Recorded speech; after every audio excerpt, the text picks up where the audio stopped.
Okay, so I think when talking of a modern economic policy, we should first specify what we mean by that. And I would argue that a modern economic policy should be first and foremost an efficient one, where efficiency is measured not in terms of economic growth or productivity or profit, or not just in these terms, but first and foremost in human and ecological terms.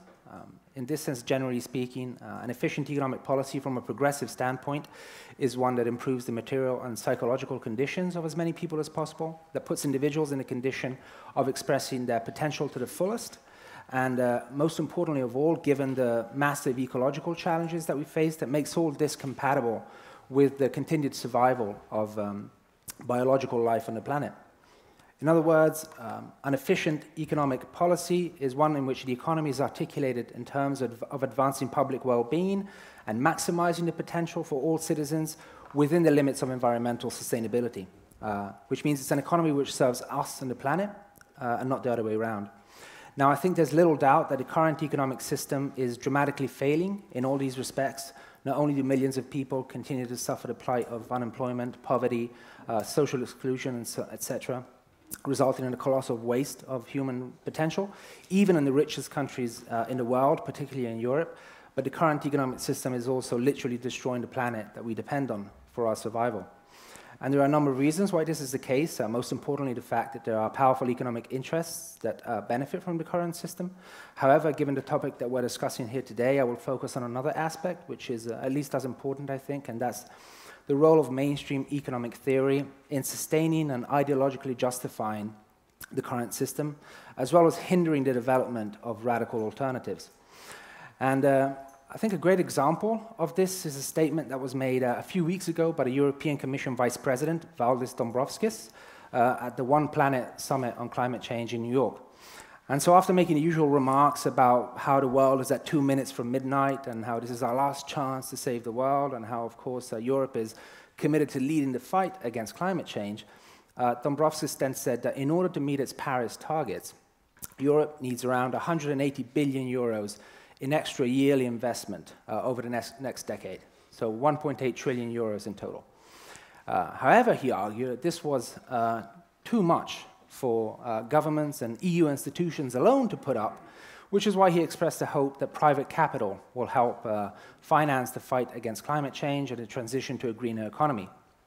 And I think it's worth taking a minute to reflect upon Dombrovskis' statement, because I think it perfectly encapsulates the pathological, and at this point I would say civilization-threatening nature of mainstream economics, and in particular of that extreme form of mainstream economics, which we could call the Brussels, Berlin, Frankfurt, or BBF economics. So what Dombrovskis is saying essentially is that life on Earth is facing an existential threat, that the only way to avert this threat, at least as far as Europe is concerned, is to invest 180 billion euros a year.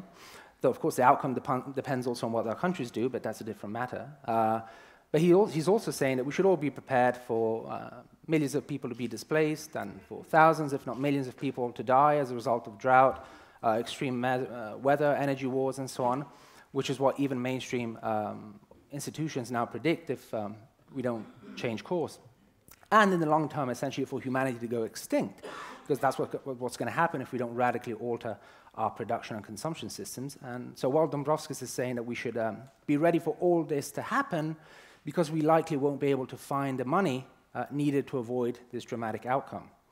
And I really can't think of a better example of the absurdity of the world that we live in today, and of how, if we really want to conceive a modern and efficient economic policy, we need to get rid of what Keynes would call the barbaric relic of mainstream economics.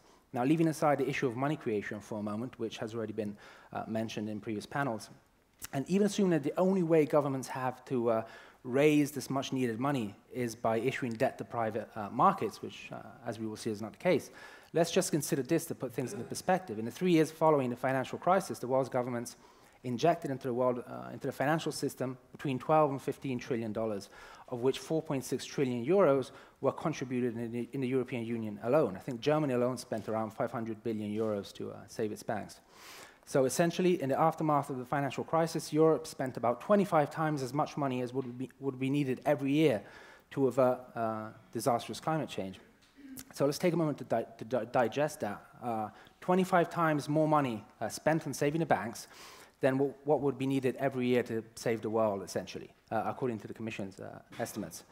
Now, of course, most of this money in Europe was raised by issuing debt to capital markets, which of course is why public debt levels exploded in pretty much all countries, a fact that in itself is a bit surreal because essentially governments raised money on financial markets to save financial markets, but we'll leave that issue aside. And the fact that public debt levels today are much higher than they were 10 years ago is of course what people like Dombrovskis and others use to argue that today governments have much less fiscal space than they did back then.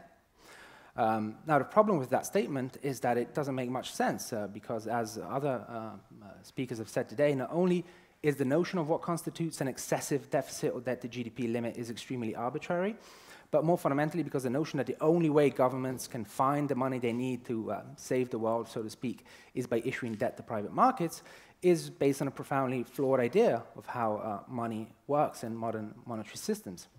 And of course, if you're a Makroskop reader, you'll know that money is not a scarce resource. In other words, governments, so the notion that governments, before they can spend, need to raise the money they need, either through taxes or if they have a deficit by issuing debt to private markets, is essentially wrong.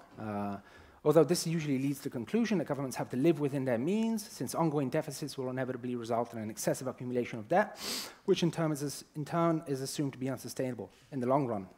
However, as Bill mentioned and as others have said, the assumption that government finances work like that of a household or a private business is wrong at the most fundamental level. Now, of course, the problem with the so-called household budget analogy is that government finances work in quite a different way.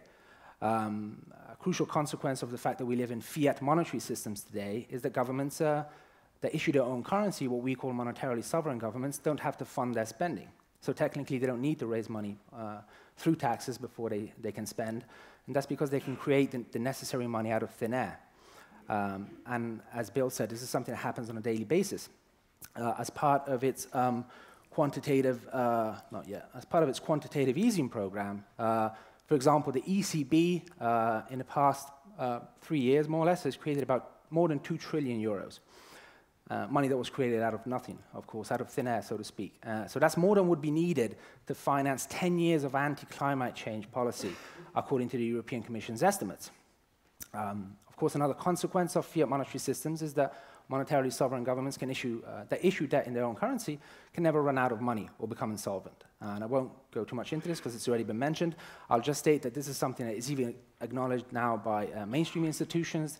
This is what a recent ECB report states, and I quote, that with a national fiat currency, the monetary authority and the fiscal authority can coordinate to ensure that public debt denominated in that currency will never default, because maturing government bonds are always convertible into currency at par.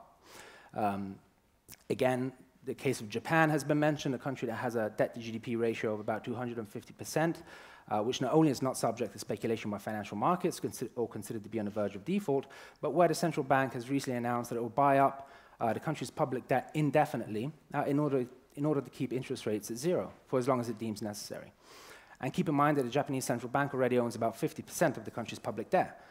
And I think a crucial point to be understood here is that in the case of Japan, but the same goes for all monetarily sovereign governments, from an operational standpoint, the debt-to-GDP ratio has become largely non-influential for the simple fact that if the debt is largely owned or could potentially be owned by the central bank, what's happening is essentially is that one arm of the state is lending money to the other arm of the state, which obviously doesn't pose any problems of sustainability, regardless of the debt-to-GDP ratio. It's a simple accounting statement.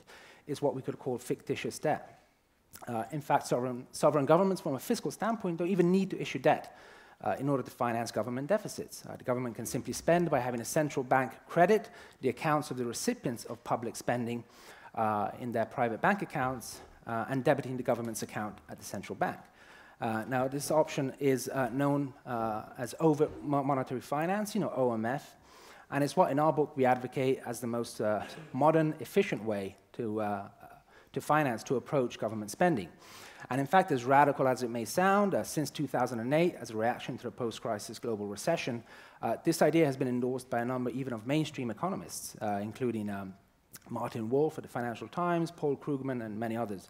In fact, even the former governor of the Federal Reserve, Ben Bernanke, recently called for what he calls a money-financed fiscal program, or MFP, which he describes as a scenario in which the Treasury simply instructs the central bank to credit bank accounts on its behalf without matching the fiscal deficit with debt issued to the non-government sector.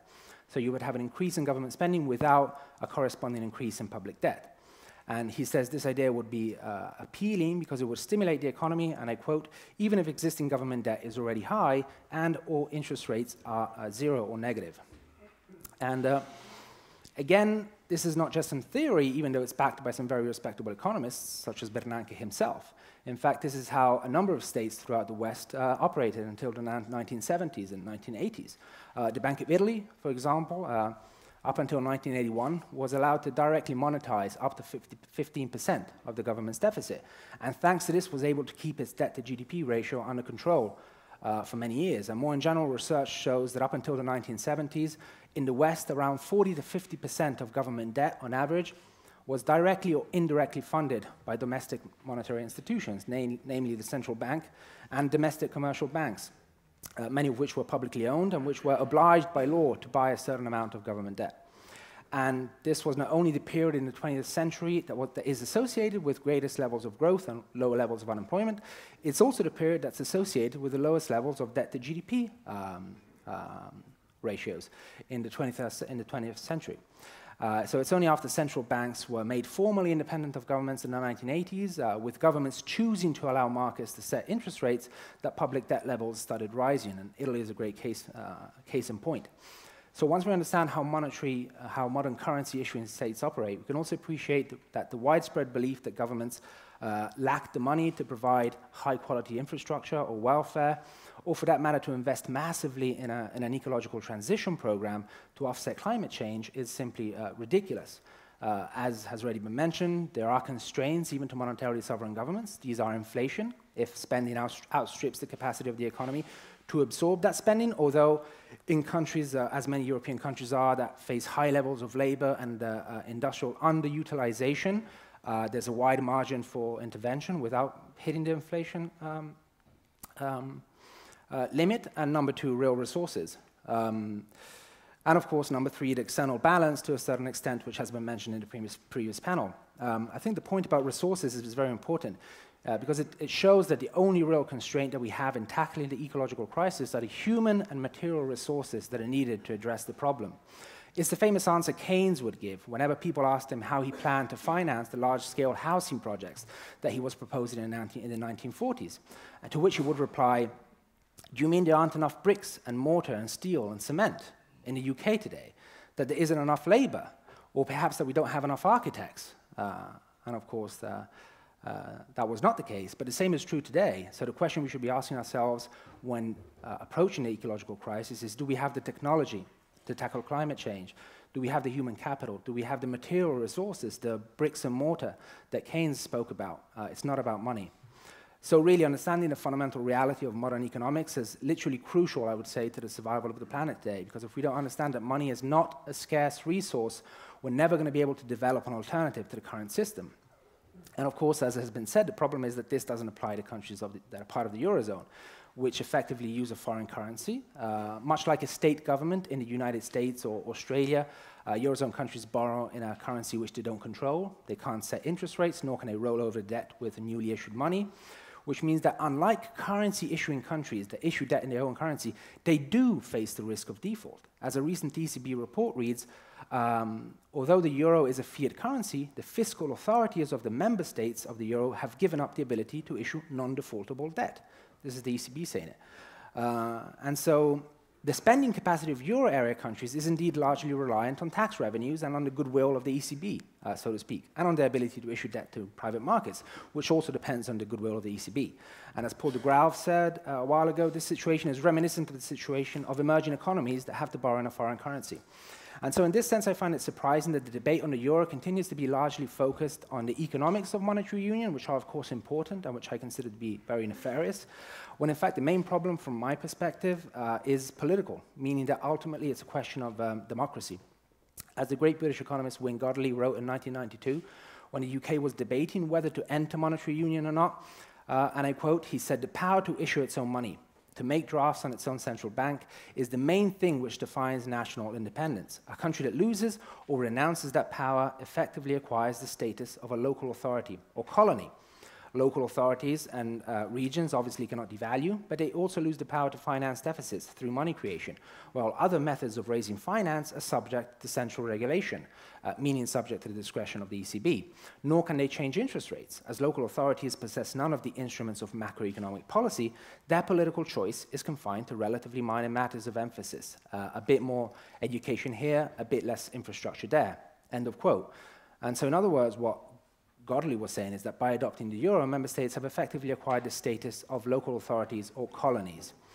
And again, this is not just a theory. I think we saw it quite clearly in Greece in 2015 when the ECB cut off its liquidity to the Greek banks in a purely political decision to force the government to fall in line. But we also see it on a daily basis in Italy these days, where the ECB constantly threatens to take away support for government bonds and for private bank liquidity if the government doesn't follow Europe's prescriptions. And mind you, you might think that this doesn't apply to Germany, but I think if Heine were to come to power in Germany tomorrow and would like to implement the macroscopian fiscal stimulus, I think he would come from under very intense opposition from the Bundesbank and the ECB itself. So I would argue that fully independent central banks are ultimately incompatible with democracy. However, as Bill mentioned, this is not because of some intrinsic economic law. It's because of a purely self-imposed constraint, which is Eurozone membership. Of course, the ECB, like any other central bank, does not face any financial constraints and could easily support the spending requirement of Eurozone countries or even support a massive investment project to tackle climate change. However, the problem is that this will require a profound democratization of the ECB and a very profound reform of the Eurozone more in general, which personally we consider to be politically unlikely, if not impossible. And so this is really the problem that we face today. To solve the human and ecological crisis that we face, we need a full understanding of the potential of monetary sovereign governments, and we need to use that potential to implement a massive socio-ecological transformation of the society and of the economy. Sorry, I've been missing a few things here. And so Eurozone countries, and of course the important part I think here is that this requires a drastic expansion of the state's role and an equally drastic downsizing of the private sector's role in the investment, production and distribution system. Simply put, it's unacceptable that crucial decisions about the future of biological life on Earth, such as what is produced and consumed and how, are essentially left to the private sector and to financial markets, which have repeatedly proven unable to determine prices efficiently and to allocate efficiently resources in the economy. Private markets prioritize profit over societal and environmental well-being. And in fact, all studies, including the recent IPCC report on climate change, show that solving the ecological crisis requires a radical and profound socio-ecological transformation process. And this, in turn, requires an expansion of the state's responsibilities. But it also requires command over the money creation process. And that's because you can't expect to implement a program that significantly reduces the power of financial markets if you need to rely on those very financial markets for your financing needs. So the problem is, as I said, that Eurozone countries have given up the basic prerequisite, I would say, for implementing the change that's needed, and that's monetary sovereignty. And that's because they've reduced themselves to the status of a local authority or colony, as Godley said. So we have two options. One, of course, is democratizing the Eurozone, as I said, and reforming it in a progressive direction so the full power of the ECB can be used to implement a radical transformation of the economy. But let's take a minute to think about what that would require. It would require more or less progressive governments, or governments that share our idea of the kind of reforms that the Eurozone needs, to come to power more or less in all governments, in all countries at the same time, because we've seen what happens when one country tries to go at it alone. And besides modifying the treaties, requires unanimity in the European Council. Now, one doesn't have to be particularly pessimistic to see why that's never going to happen. Moreover, I think even in the unlikely event of a coalition emerging, for example, in periphery countries that tries to put pressure on Germany on kind of a Keynesian reform of the Eurozone, I think the most likely outcome would not be Germany yielding to the pressure of these countries, but would more likely be a German exit from the monetary union. And so I think faced with the impossibility of effectively reforming the EU and the Eurozone, we have to take into consideration the alternative, and that's exiting or dissolving the euro altogether and giving countries back their monetary sovereignty. That means giving individual countries the means to implement the policies that are needed to face the social and ecological crisis that we have ahead of us. And so to sum up, I would say, and I've totally messed up this, but I would say that a progressive agenda for the 21st century and a modern economic policy must therefore necessarily include a broad renationalization of key sectors of the economy, beginning with the energy sector, and a new and updated notion of economic planning.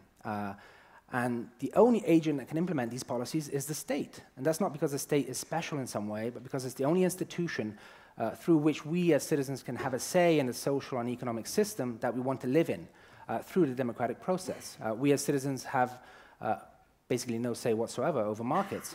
And so you could say that we're in a situation today where democratic socialism, meaning a public management of the economy aimed at upholding the public good, is essential for the very survival of the planet. However, and I'm coming to an end, this is impossible to do for countries that have adopted the euro. And so the question of the euro and the urgency, in my opinion, of dissolving the euro is today inextricably tied not only to the social question in Europe, but more importantly to the ecological question as well. Thank you very much.